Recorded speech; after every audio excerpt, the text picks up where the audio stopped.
Népal est un pays enclavé de l'Himalaya, bordé par la Chine, région autonome du Tibet, et par l'Inde. Le Népal possède une très grande variété de paysages, s'étendant du tropical humide du Terai, au sud, jusqu'aux plus hautes montagnes du monde, au nord. Le Népal possède 8 montagnes parmi les 10 plus hautes du monde, dont l'Everest, Sagarmatha, en népalais, qui marque la frontière avec le Tibet. Le Népal a été rendu célèbre pour les possibilités qu'il offre pour le tourisme, le trekking, l'alpinisme, le VTT, les safaris, le rafting, et ses nombreux temples et lieux de culte. Katmandou est la capitale politique et religieuse du Népal, dont elle est également la plus grande ville. Les autres principales villes sont Pokhara, Biratnagar, Patan, Lalitpur, Bhaktapur, Birendranagar, Ethoda, Butwal, Bhartapur, Siddharthanagar, Bhairawa, Birganj, Jankapur, Nopalganj, Zaran, Dangadi, et Beindata, Mahendranagar. La langue officielle est le népalais, et la monnaie est la roupie népalaise. Le pays est peuplé de plus de 60 ethnies et castes différentes. La caste des Kshetris, Kshatriya, constitue le groupe le plus représenté au Népal, regroupant 17% de la population. La caste des Bahuns, Brahmanes, constitue le second groupe avec 12% de la population, d'après le recensement de 2011. Les Newars, considérés comme les premiers habitants de la vallée de Katmandou, comptent pour 5% de la population népalaise. Leur langue, le Newari, est toujours parlée dans la vallée de Katmandou. Les autres principaux peuples du Népal sont les Tarus, les Sherpas, les Tamans, les Gurungs, les Kirantis et les Meigers.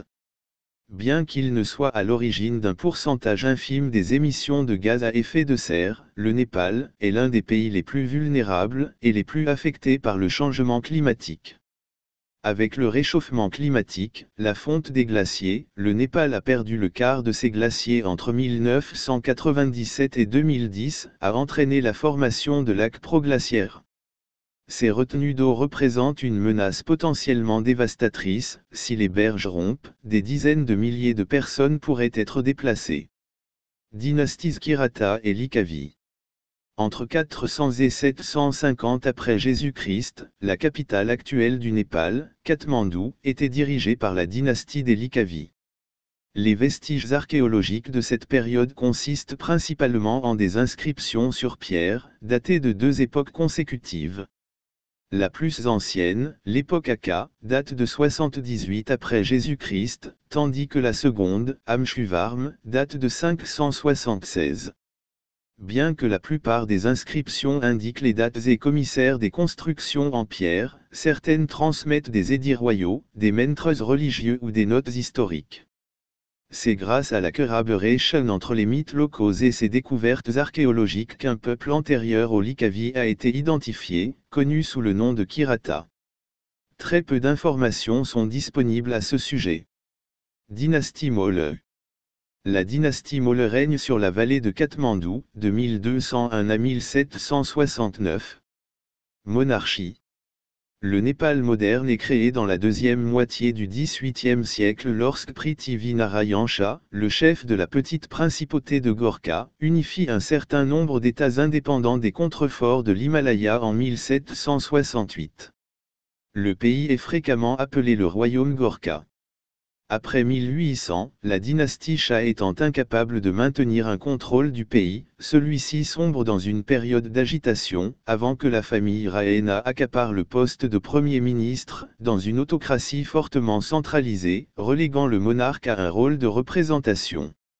Ce n'est qu'à partir des années 1950, que l'ancien roi Tribhuvan, de retour au pouvoir après un an d'exil en Inde, parvient à nommer un Premier ministre ne faisant pas partie de la famille Raena. Un projet de constitution institue une forme représentative de gouvernement, basée sur un modèle britannique, mais remplacé rapidement par un retour à une monarchie plus traditionnelle, dénommée le Panchaya.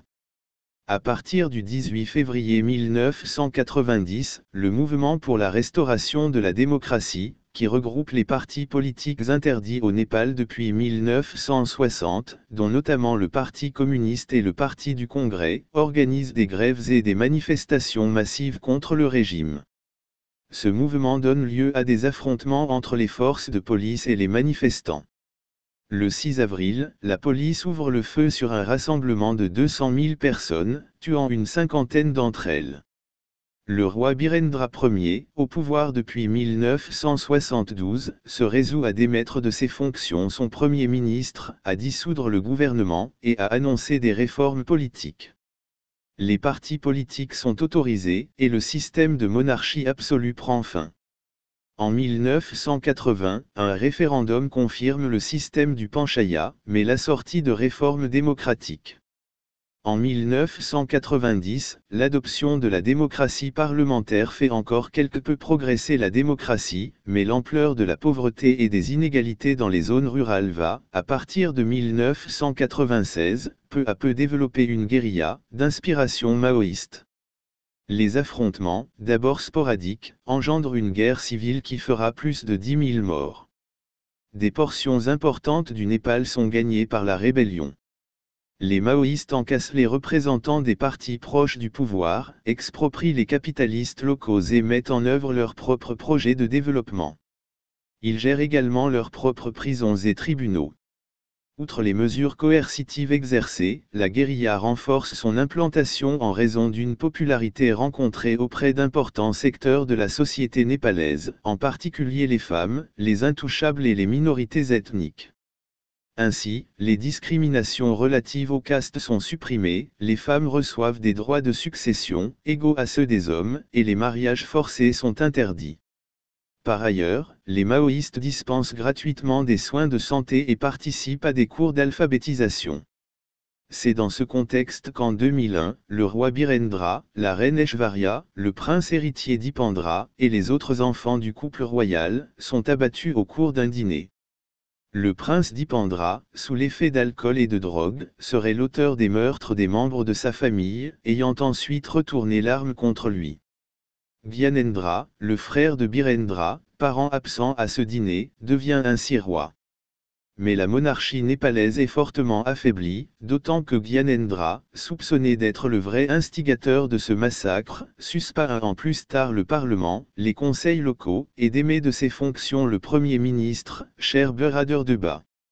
République depuis 2006.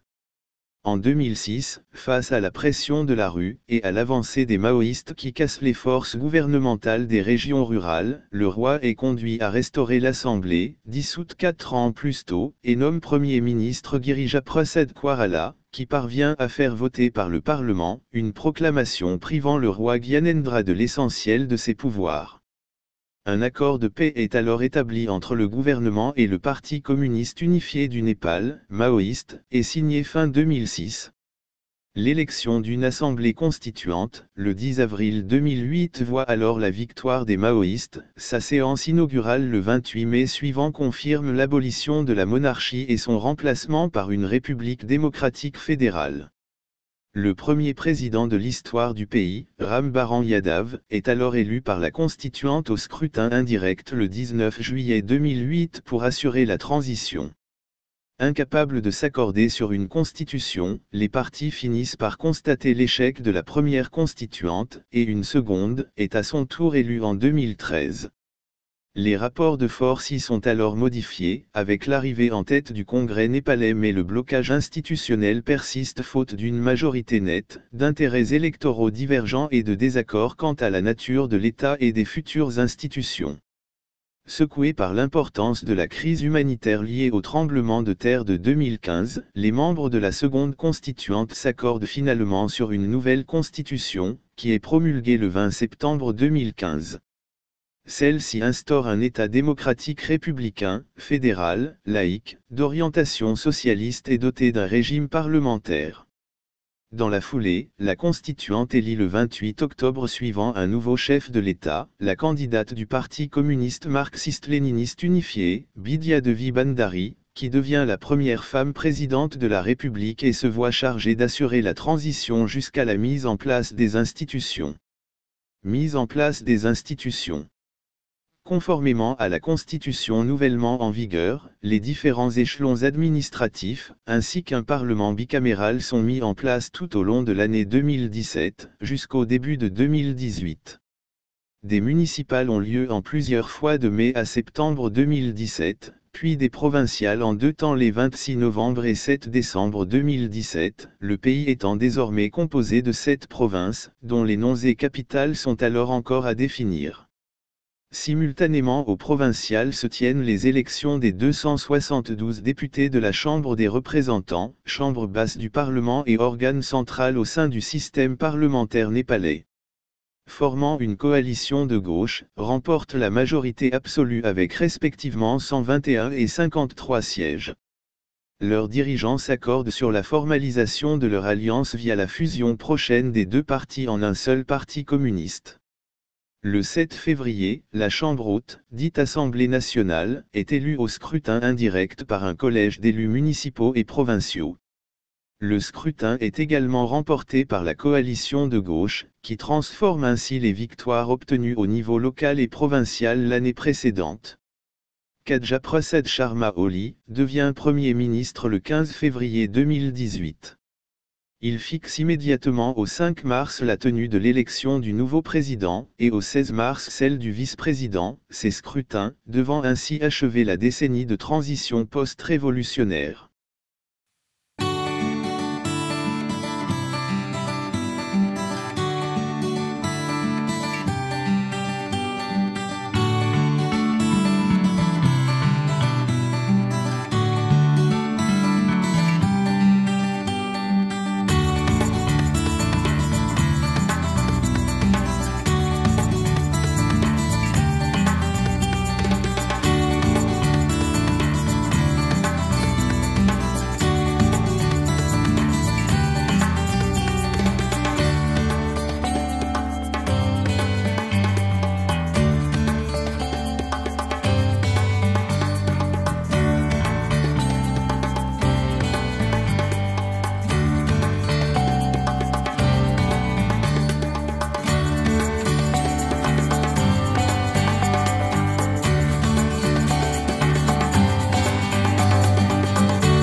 Mes sources proviennent notamment de Wikipedia.com et, selon le cas, du ou des sites concernant le sujet traité par ma vidéo.